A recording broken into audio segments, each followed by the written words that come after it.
You are holding a piece of paper. Right now, probably within arm's reach, there is a sheet of it, a receipt, a notebook, a napkin, something so ordinary, so utterly forgettable that you have never once looked at it and thought, this object changed every single thing about human civilization. But it did. Paper is the most quietly revolutionary material humans have ever made. Not bronze, not steel, not gunpowder, paper. Because paper is how ideas travel. It is how laws get written. It is how religions spread. It is how revolutions begin. Every empire that ever rose did so on the back of record-keeping, and record-keeping needs a surface. For most of history, that surface was expensive, fragile, heavy, or all three at once. And then someone, roughly 2,000 years ago, figured out how to turn garbage into the most important writing material the world has ever known. Old rags, tree bark, fishing nets, garbage. And that garbage built the modern world. So how did humans invent paper?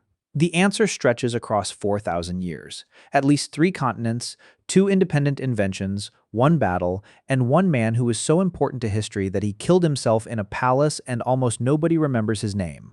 But before we can talk about paper, we need to talk about what came before it. Because for tens of thousands of years, humans needed to write things down. And they tried everything. Absolutely everything. The oldest writing material is also the most obvious one. Dirt. Wet dirt. Around 3400 to 3200 BC in the city of Uruk in southern Mesopotamia, modern-day Iraq, people started pressing the end of a cut reed into slabs of wet clay. Those reed impressions evolved from simple pictographs into the wedge-shaped marks we call cuneiform. Millions of clay tablets have been recovered from sites across Mesopotamia, Syria, Anatolia, modern-day Turkey, and Iran. The library of Ashurbanipal at Nineveh, built in the 7th century BC, contained over 30,000 of them. Clay was free. Clay was everywhere. And clay was fireproof, which is the kind of accidental advantage that future writing materials would not have. When the library at Nineveh burned, the fire hardened the tablets instead of destroying them. The knowledge survived because the medium was literally baked earth, but clay tablets are heavy. A single tablet the size of your hand weighs more than the book you are reading right now. A book of any significant length required dozens of tablets, stacked, stored, and cataloged. You could not carry a clay library. You could not fold a clay letter and send it across a desert. Clay worked for permanent records, for temple inventories, for king lists, for laws carved into the bureaucratic memory of an empire. But it was useless for anything that needed to move. And here's the connection to paper that matters. Every material humans wrote on before paper had the same fundamental limitation. It was either too heavy, too expensive, too fragile, or too rare. Paper solved all 4 problems at once. And the fact that nobody solved them for over 3,000 years tells you how hard the problem actually was. In Egypt, they found a material that was lighter. The cypress papyrus plant, a tall sedge that grew in thick stands along the banks of the Nile. Sometime around 3000 BC, possibly earlier, Egyptians began slicing the inner pith of the papyrus stem into thin strips, laying them side by side, placing a second layer perpendicular on top, and pressing the 2 layers together while the natural sugars and starch in the plant's sap acted as glue. The result, after drying and polishing with a smooth stone, was a thin, flexible, pale sheet you could write on with ink and a reed pen, papyrus. The oldest known blank papyrus roll was found at Saqqara and dates to roughly 3000 BC. But the oldest inscribed papyrus, the one with writing on it, is the Diary of Merer, discovered in 2013 at Wadi al-Jarf on the Red Sea coast by French archaeologist Pierre Taillate. It dates to approximately 2560 BC, the reign of Pharaoh Khufu, the man who built the Great Pyramid of Giza. And what does the oldest surviving written papyrus describe? Not a prayer, not a poem, not a myth, a logistics report. It is the work diary of an official named Merer, detailing the transportation of limestone blocks from the quarries at Tura across the Nile to the Giza Plateau. The oldest surviving document on papyrus is a shipping manifest for the largest construction project on Earth. Paperwork, literally, was there from the beginning. Think about what that tells you. The very first time we find written papyrus in the archaeological record, it is not being used for literature or religion. It is being used for administration, for moving stone, for building, for the logistical machinery that makes a civilization function. That is not a coincidence. That is the entire reason writing surfaces exist. They exist so that someone can write down who owes what to whom, how much grain is in the warehouse, and how many blocks still need to be moved across the river. The romantic uses came later. The bureaucratic uses came first. Egypt held a near monopoly on papyrus for centuries because the Cyprus papyrus plant grew primarily in the Nile Delta and nowhere else in sufficient quantities. That monopoly gave Egypt enormous economic and political leverage. Papyrus was a major export, as valuable in the ancient Mediterranean as oil is in the modern one. And like oil, the people who controlled the supply controlled far more than they appeared to. But papyrus had problems. It was fragile. It cracked when you folded it. It rotted in damp climates. It could only be written on one side effectively, and it was tethered to a single geographic region. If you lived in Greece or Rome and wanted to write a book, you needed papyrus from Egypt. If Egypt cut you off, you needed an alternative. And according to the Roman author Pliny the Elder, writing in the 1st century AD, that is exactly what happened. The story goes like this. In the 2nd century BC, the Ptolemaic rulers of Egypt imposed an embargo on the export of papyrus. Their target was the city of Pergamum, modern-day Bergama, Turkey, whose library was growing large enough to rival the Library of Alexandria itself. The pharaohs did not want a competitor, so they cut the supply, and King Eumenes II of Pergamum, who reigned from 1907 to 159 BC, responded by developing an alternative writing material from animal skins, parchment. The word itself comes from the Latin pergamena, meaning of Pergamum. Now, the story is almost certainly oversimplified. Animal skins had been used for writing long before Eumenes, but Pergamum does appear to have refined the process into something genuinely superior. The skins, usually sheep, goat, or calf, were soaked in a lime solution for days to loosen the hair and fat, then scraped clean with a curved knife, stretched taut on a wooden frame, dried under tension, and rubbed smooth with pumice. The result was a thin, flexible, durable writing surface that could be written on both sides, could be folded without cracking, and could be produced anywhere animals were raised. Parchment did not need the Nile Delta. Parchment needed a goat. And goats were everywhere. Parchment eventually replaced papyrus across much of the Western world. The codex, the book format you know, pages bound together at one edge, only became practical because parchment could be folded. Papyrus scrolls could not. The physical format of the book, the object you hold open with two hands, exists because of the material properties of processed animal skin. The technology shaped the container, and the container shaped how we read. But parchment had its own fatal flaw. It was expensive. Making a single sheet of parchment required one animal skin. A complete Bible required the skins of roughly 250 to 300 sheep or calves, 250 animals for one book. That is not a writing material for the masses. That is a writing material for cathedrals and kings, and for over 1,000 years, that is exactly who owned the books. The scarcity of the writing surface determined who had access to knowledge. Parchment kept literacy expensive, and expensive literacy meant that most people, for most of history, could not read. Now, while all of this was happening in Egypt and the Mediterranean and Europe, the other side of the world was dealing with the same problem using completely different materials, and arriving at completely different solutions. In China, before paper existed, people wrote on bamboo. Thin strips of bamboo, roughly 1 centimeter wide and 20 to 70 centimeters long, strung together with cord or leather thongs. Characters were written vertically with a brush and ink. The Chinese word for book or chapter, CE, is a pictograph of bamboo strips tied together. The writing system itself remembers what it was first written on, but bamboo was heavy, brutally, absurdly heavy. A book of any length required an enormous number of strips. The story told about Emperor Qin Shi Huang, who unified China in 221 BC, is that he read 30 kilograms of bamboo strip documents every single day. 30 kilograms, that is 66 pounds of reading material every day. And if you wanted to move a library, you needed a cart, possibly several carts. Bamboo was cheap and available, but it was the clay tablet problem all over again. Too heavy to travel. The alternative was silk. Beautiful, smooth, lightweight, perfect for calligraphy and painting.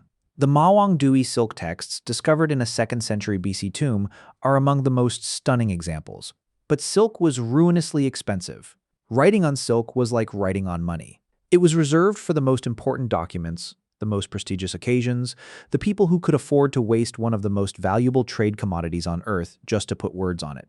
So China had the same problem as every other civilization. Heavy and cheap, or light and expensive. Nobody had found the middle ground. And then someone did, and the story is older than almost anyone realizes. In 1957, during construction work near the Baqiao Bridge in Xi'an, workers discovered fragments of a thin, fibrous material buried under a stone slab.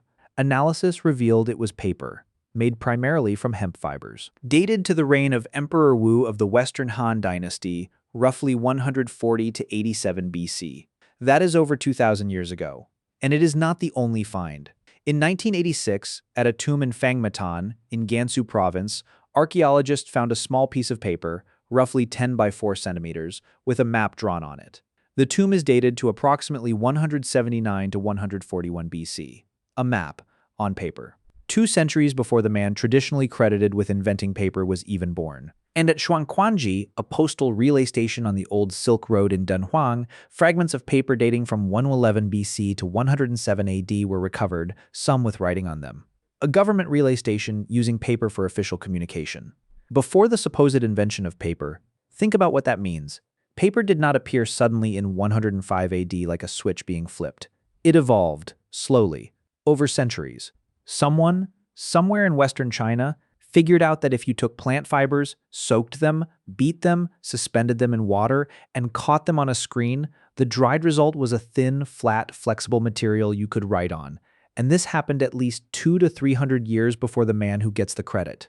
So who gets the credit? And why? His name was Cai Lun. In 105 AD, Cai Lun, a eunuch serving at the imperial court of Emperor He of the Eastern Han Dynasty, submitted a formal report to the emperor documenting an improved method for making paper. According to the Hohanshu, the book of the later Han, compiled by the historian Fan Ye in the 5th century, Cai Lun used tree bark, particularly mulberry bark, hemp, old rags, and fishnets. He did not invent paper from nothing. The archaeological evidence makes that clear. What he did was something arguably more important. He took a crude, inconsistent, experimental material and turned it into a practical, standardized, scalable product. He figured out how to make paper good enough to write on smoothly with a brush. He figured out how to make it from waste materials, things that cost nothing.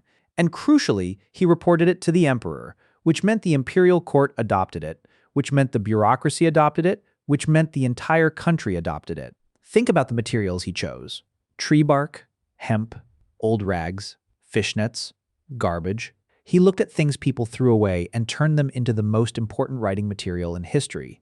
That is not just invention, that is efficiency, that is seeing value where everyone else saw waste. And the result was a material that was lighter than bamboo, cheaper than silk, more durable than papyrus, and easier to produce than parchment. Paper did not just compete with existing writing materials. It eliminated every argument for using them. And here's the part of the story that almost nobody tells. Cai Lun did not die a hero. He died in a palace bathroom, probably by his own hand. Years earlier, Cai Lun had been involved in a court conspiracy at the behest of Empress Do. The conspiracy led to the wrongful death of another consort and her son. For years, it did not matter. The political winds were in his favor. But politics shifts. After the death of Emperor He and the eventual accession of Emperor An, whose grandmother was the very woman Cai Lun had helped destroy, the past caught up with him. In 121 AD, Cai Lun was ordered to report to prison. Rather than face the humiliation, he bathed, dressed in his finest robes, and drank poison. The man who gave the world paper died a political casualty, erased by the very system he helped build, and the paper survived. Let me explain how the actual process worked, because it is beautiful in its simplicity. You start with raw fiber. Bark, hemp, old cloth, whatever cellulose-rich material you have. You soak it in water, often with lye, a solution made from wood ash, to soften and break down the plant material. Then you beat it. For hours. With wooden mallets or stone tools, you pound the soaked fiber until it separates into individual strands, creating a slurry of pulp. You pour that pulp into a large vat of water, stirring until the fibers are evenly suspended. Then you take a mold, a flat screen made of bamboo strips laced together in a wooden frame, and you dip it into the vat. You lift it, catching a thin, even layer of fibers on the screen. Water drains through. You flip the screen onto a flat surface, transferring the wet sheet. You press the sheets to remove water, and you dry them, either on a heated wall or in the sun. That is it. Fiber, water, screen, press, dry, 5 steps. And those 5 steps produced the material that carries the Quran and the Bible and the Constitution of the United States and every novel you have ever read. 5 steps from garbage to civilization. The key innovation was the mold, that removable bamboo screen. Because it allowed a papermaker to dip, lift, transfer, and dip again in rapid succession. One vat of pulp could produce dozens of sheets in a single session. It was repeatable. It was fast, and it was scalable in a way that no previous writing material had ever been. You could not speed up parchment. Each sheet required a dead animal and days of preparation. You could not speed up papyrus. Each sheet required careful harvesting and layering of a specific plant that grew in one place. But paper was fibers and water. Paper could be made anywhere from anything by anyone who knew the steps. By the 4th century AD, paper had become the dominant writing material in China, displacing bamboo and silk entirely. During the Tang Dynasty, 618 to 907 AD, papermaking reached a high art. Different papers were developed for different purposes: calligraphy paper, painting paper, official document paper, wrapping paper. Zhuan paper, named after Xuancheng in Anhui province, became famous for its extraordinary softness and durability, and it is still made today, still prized by artists, still produced by the same basic process refined over 1,000 years ago. And then came the moment that changed the world. Not a discovery, a battle. In July 751 AD, near the Talas River in what is now Kyrgyzstan, the armies of the Tang Dynasty under General Gao Xianji met the forces of the Abbasid Caliphate under General Ziyad ibn Salih. The Tang forces were defeated, partly because their Karluk Turkish allies defected during the battle. It was a military disaster for China, but the consequences of the defeat vastly outweighed the battle itself. Among the prisoners taken by the Abbasid forces were Chinese papermakers, artisans who knew the process. They were brought to Samarkand in modern-day Uzbekistan and put to work. Think about that for a moment. The most important technology transfer in the medieval world happened because someone captured the right prisoners, not the generals, not the officers, the craftsmen, the people who knew how to turn fiber into sheets, those anonymous papermakers whose names we will never know carried in their heads a process that would reshape every civilization it touched. And they taught it to their captors. Within decades, Samarkand had become a major paper production center. Islamic papermakers adapted the process to local materials. Where the Chinese had used mulberry bark, the Samarkand mills used linen rags and other fibers more readily available in Central Asia. They improved the product, adding starch sizing, a coating that made the paper smoother and prevented ink from bleeding, a refinement that the Chinese process did not emphasize as heavily. The paper was excellent, and it spread. By 793 to 795 AD, a paper mill was operating in Baghdad, the capital of the Abbasid Caliphate and the intellectual center of the world.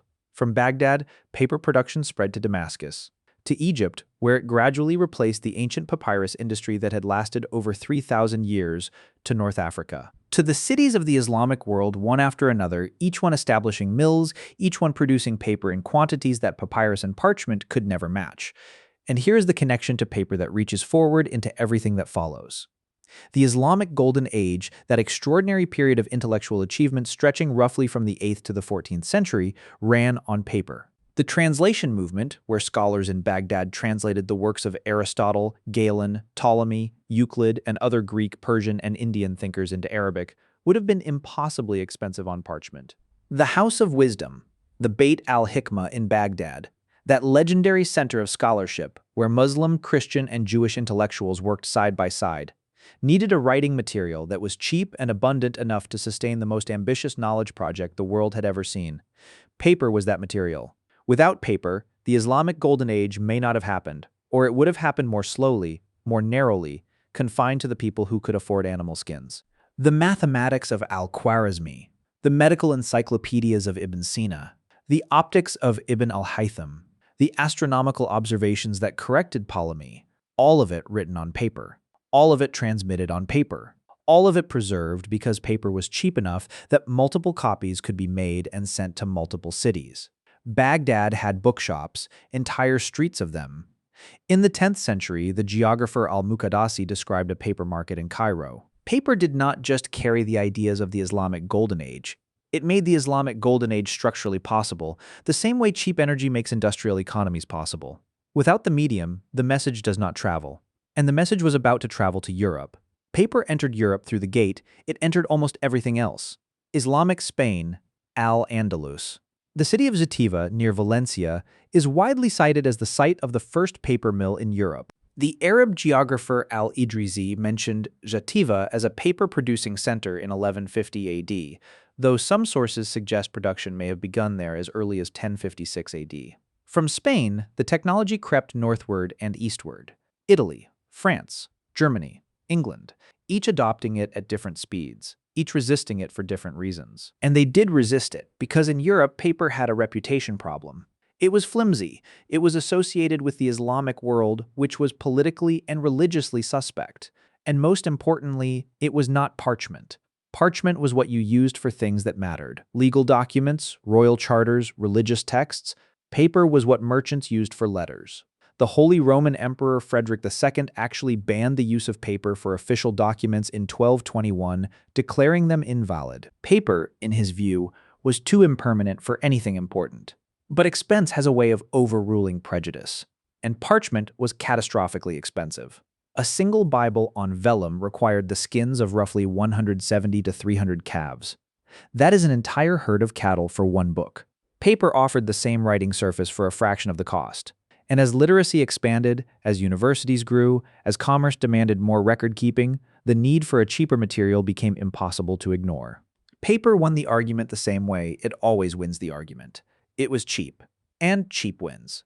The town of Fabriano in the Marche region of Italy became a major paper production center by the 13th century, and Fabriano's papermakers introduced innovations that changed the industry permanently. Around 1282 AD, they developed watermarks, translucent designs pressed into the wet paper during production that served as brand identifiers and quality marks. They adopted hydraulic stamping mills using water-powered trip hammers to beat the pulp instead of doing it by hand, which increased production speed enormously.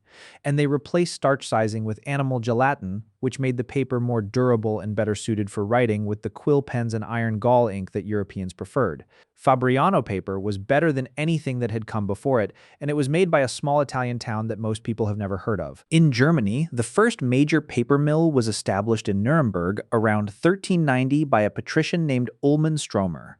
His mill used water power to drive the pulp beating process. It was an industrial operation producing paper on a scale that hand-mold methods never could, and it arrived at exactly the right moment. Because 60 years later, roughly 50 kilometers from Nuremberg, a goldsmith named Johannes Gutenberg was about to change everything. Let me be precise about what happened, because most people understand Gutenberg but do not understand the dependency. Gutenberg did not just need movable type, he needed something to print on, and parchment was out of the question. Printing a Bible on vellum meant killing hundreds of animals for every copy. Of the roughly 180 copies of the Gutenberg Bible printed around 1455, about 135 were on paper, and only about 45 on vellum. Paper made the printing press economically viable. The printing press made paper culturally indispensable. Each one amplified the other in a feedback loop that reshaped Europe. Think about the mathematics. Before the printing press, a European monastery might produce a few books per year by hand. By the year 1500, roughly 50 years after Gutenberg, an estimated 20 million printed volumes were in circulation across Europe. 20 million. That number is only possible because paper existed. Without paper, the printing press is a fascinating mechanical curiosity that prints on a material nobody can afford. With paper, the printing press is the engine of the Reformation, the scientific revolution, and the modern world. Martin Luther's 95 Theses in 1517, printed on paper, distributed across Germany within weeks, sparking the Protestant Reformation. Thomas Paine's Common Sense in 1776, printed on paper, selling an estimated 500,000 copies, turning public opinion toward American independence. The pamphlets of the French Revolution, the broadsheets of every political movement that followed. Paper did not just record these events, paper caused them. The medium was the revolution. Now here's something most people have never heard of, and it connects the story of paper to a completely different kind of warfare. During the Tang Dynasty, and later, Chinese armies used armor made from paper. Multiple layers of paper, sometimes up to 15, pleated and stitched together, sometimes lacquered for water resistance. This paper armor, called zhijia, could resist arrows. It was lighter than metal, cheaper to produce, and in the humid climates of southern China, where metal rusted quickly, it lasted longer.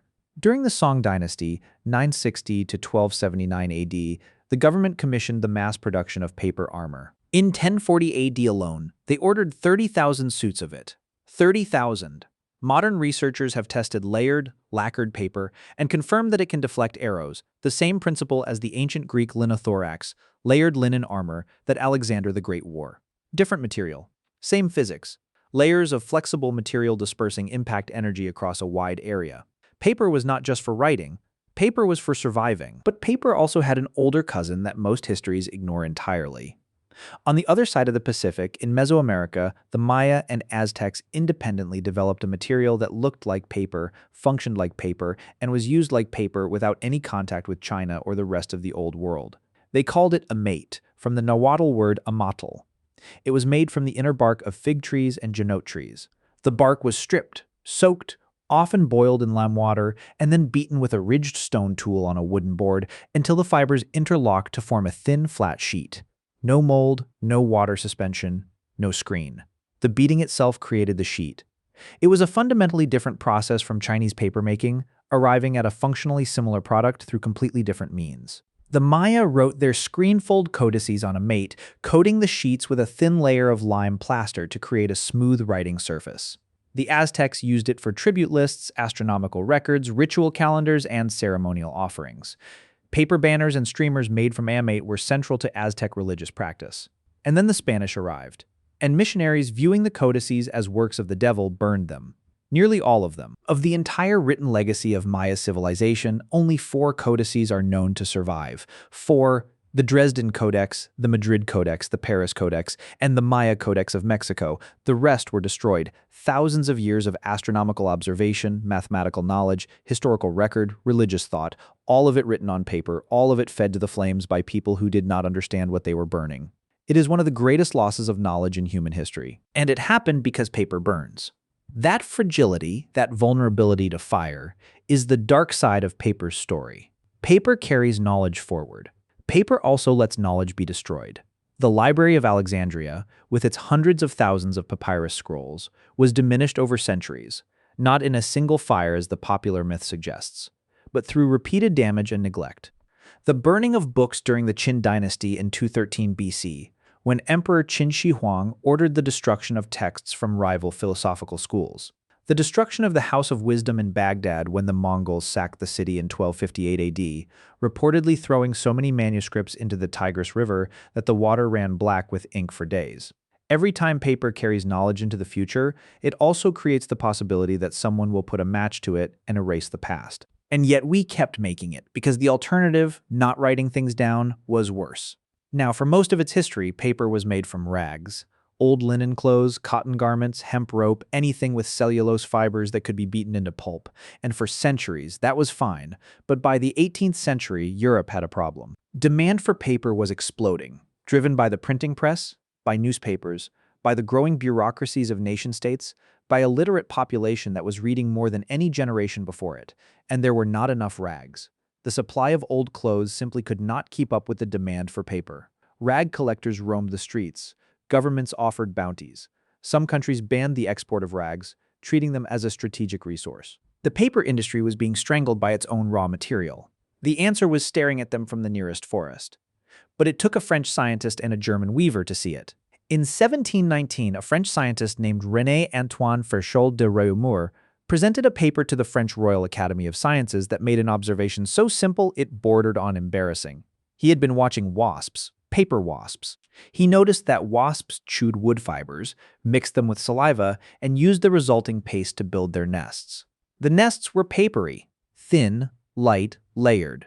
The wasps teach us, Réaumur wrote, that paper can be made from the fibers of plants without the use of rags and linen.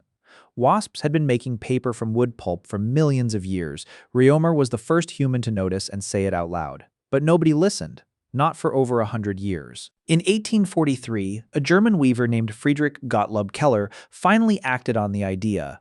He developed a process for grinding wood against a wet revolving stone, breaking the logs down into fibers suitable for papermaking. He received a patent in 1845. On the other side of the Atlantic, a Nova Scotian named Charles Fenerty independently developed a similar wood pulp process around the same time, demonstrating his spruce wood paper to the Halifax Press in 1844. But Fenerty did not patent his invention. Keller did. History, as always, remembers the paperwork. The shift from rag paper to wood pulp paper in the mid-19th century was one of the most consequential industrial transitions in history. Rag supplies had been a bottleneck. Wood was essentially limitless. Suddenly, paper could be produced at a scale and a price that the rag-based industry could never have matched. Mass circulation newspapers became possible. Cheap books became possible. Universal education, which depends on textbooks that ordinary families can afford, became possible. Wood pulp paper did not just change the paper industry, it changed the structure of literacy itself. And the machines that produced it had already been invented. In 1799, a French clerk named Louis-Nicolas Robert, working at the Didot paper mill in Essenay, France, invented the first continuous papermaking machine. Instead of forming sheets one at a time by dipping a mold into a vat, Robert's machine used an endless wire mesh belt to produce a continuous ribbon of paper. He received a patent from the French government on January 18, 1799. The design was taken to England, where engineer Brian Donkin built the first practical version for the Fourdrinier brothers, Henry and Seeley, London stationers who financed the project. Donkin's machine was installed at Frogmore Mill in Hertfordshire in 1803. The Fourdrinier machine could produce more paper in a day than a hand-mold papermaker could produce in weeks. The basic design, a continuous belt of wire mesh carrying a thin layer of pulp through pressing and drying rollers, is still the foundation of nearly every paper machine operating on Earth today. Modern versions run at speeds exceeding 100 kilometers per hour, producing paper in continuous rolls kilometers long. The principle has not changed. The scale has. And here's the tragic footnote. Henry and Seeley Fourdrinier spent over £60,000 developing the machine, a colossal fortune at the time. They were unable to enforce their patents. They went bankrupt. The brothers, whose name became synonymous with papermaking, never made a penny from the invention that bears their name. Paper, it turns out, is better at preserving other people's legacies than the legacies of the people who made it. Now let me tell you something about paper money because the connection is too important to skip. The first paper money appeared in China during the Tang Dynasty, 1018 to 907 AD. Merchants began using certificates of deposit called faqian, flying money, to avoid the risk and weight of transporting copper coins over long distances. But true government-issued paper currency, fiat money, the kind where a piece of paper is money because the government says it is, emerged during the Song Dynasty around 1024 AD in Sichuan province. They were called jiaozi. They are the world's first government-issued banknotes. The idea reached its most dramatic expression under the Yuan dynasty, the Mongol rulers of China. Kublai Khan made paper currency the primary medium of exchange across his vast empire. And when Marco Polo arrived in China and witnessed this system, he was genuinely astonished.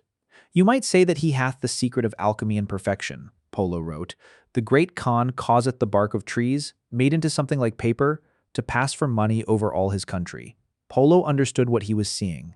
Someone had turned paper into wealth, not by writing a check or a receipt, by declaring that the paper itself was money. That a piece of bark and fiber worth nothing as a material was worth everything as an idea. That is the most radical use of paper in human history. Not recording knowledge, not spreading religion, turning nothing into value. Europe did not catch up for over 600 years. Sweden issued the first European banknotes in 1661 through the Stockholm Banco. Today, the global economy runs on paper that represents value without containing any. Every banknote in your wallet is the direct descendant of a Song Dynasty experiment with printed bark. And speaking of the environment, because the story of paper cannot be told honestly without it, the modern paper industry consumes roughly 33 to 40% of the world's industrially harvested timber. Global paper production reaches approximately 400 million tons per year. It takes roughly 24 standard-sized trees to produce 1 ton of office paper. Producing that ton requires between 38,000 and 76,000 liters of water. The material that democratized knowledge also consumes forests and rivers at a scale that no other writing material ever could. But paper is also one of the most recycled materials on Earth. Global recycling rates sit between 58 and 68%, with Europe averaging about 72%. Recycling 1 ton of paper saves roughly 17 trees, 26,500 liters of water, and 1.7 tons of CO2 emissions. The industry is trying to fix the problem it created. Whether it is succeeding is a question the numbers have not fully answered yet. In 1975, a Businessweek article predicted the paperless office would arrive by the 1990s. Computers would replace paper. Screens would replace sheets. Digital files would make physical documents obsolete. Instead, the rise of personal computers and printers increased paper consumption. Global paper use grew by roughly 400% in the 50 years after that prediction. The paperless office never arrived. It may never arrive. Physical books still outsell ebooks by a wide margin. Roughly 75 to 80% of book sales remain print. Newsprint has collapsed, but paper itself persists. The material that was supposed to die keeps refusing to cooperate. So here's the answer. How did humans invent paper? They invented it in layers, the same way they invented everything else. First, they wrote on whatever was available. Clay in Mesopotamia, papyrus in Egypt, bamboo and silk in China, palm leaves in India, bark in Mesoamerica, animal skins wherever animals lived. Each material solved part of the problem and left the rest unsolved. Clay was permanent but heavy. Papyrus was light but fragile and geographically limited. Bamboo was cheap but massive. Silk was perfect but unaffordable. Parchment was durable but required a dead animal for every sheet. Paper solved all of those problems simultaneously. It was light. It was cheap. It was durable enough. It could be made anywhere, from almost anything. And it was invented at least twice, independently, once in China through a gradual process stretching from roughly 200 BC to Cai Lun's refinement in 105 AD, and once in Mesoamerica where the Maya and Aztecs produced amate bark paper through a completely different process with no knowledge of or contact with the Chinese tradition. Was paper a single invention from a single source? No. The probability of a single origin for all paper-like materials is low. Roughly 10 to 15% because the Mesoamerican amate tradition is demonstrably independent. Different materials, different process, different continent, no possible contact with China.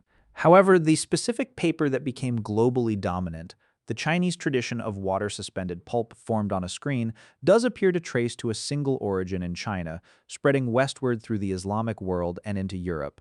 The probability that this particular process was invented independently outside of China is very low, perhaps 5%. The technology followed a clear, traceable path. China to Samarkand, 751 AD, Samarkand to Baghdad, 793 AD, Baghdad to Damascus and Egypt, Egypt to North Africa to Spain, by 1056 to 1150 AD, Spain to Italy, Italy to France and Germany, Germany to the world, one invention, one path. Carried by prisoners of war, merchants, and papermakers, moving westward for 700 years.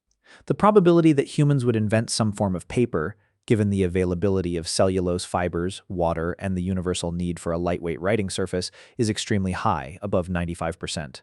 The need was too great, the materials too abundant, the physics too straightforward. If China had not invented it, someone else would have. The Mesoamericans already had independently. The wasps had been doing it for millions of years before either of them. Paper was waiting in the fiber of every plant on Earth. It just needed someone to soak it, beat it, and lift it out of the water. There is one more thing worth saying, and it is the thing that stays with me. Paper is fiber and water. That is all it has ever been. Plant fiber, suspended in water, caught on a screen, dried flat. The same process, the same chemistry, the same physics, whether the year is 150 BC or 2026 AD. And from that process, from garbage soaked and beaten and dried into sheets, humans built every institution that defines the modern world.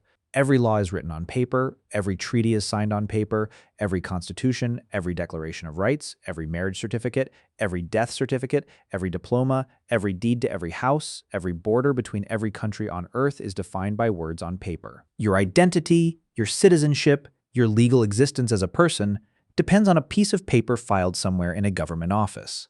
Paper is not just a material. It is the medium through which civilization remembers itself. Cai Lun died in a palace in 121 AD, drinking poison to avoid a prison cell. He had no children. He left no dynasty. He left paper, and paper outlasted every emperor who ever held it. Tonight somewhere, a child is learning to write. Pencil on paper, the lines are shaky. The letters are wrong, but the act itself, pressing a tool against a flat white surface and leaving a mark that someone else can read, connects that child to a process that began when someone in Western China, over 2,000 years ago, pulled a bamboo screen out of a vat of fiber and water and held it up to the light. They watched the water drain through. They saw the thin, pale sheet left behind. And they realized, possibly without fully understanding what they had done, that they were holding the future in their hands. They were. And so are you. Every time you hold a piece of paper, you're holding 2,000 years of human effort to solve a single persistent problem. How do you make an idea survive? How do you take a thought from inside one person's head and put it somewhere outside their body? Somewhere it can last, somewhere it can travel, somewhere someone else can find it 1,000 years later and understand. Paper is the answer. It has always been the answer. And the only reason you are capable of reading this sentence, the only reason literacy exists at a scale that includes you, is that someone looked at a pile of old rags and tree bark and fishnets and thought, I can make something out of this, and they did.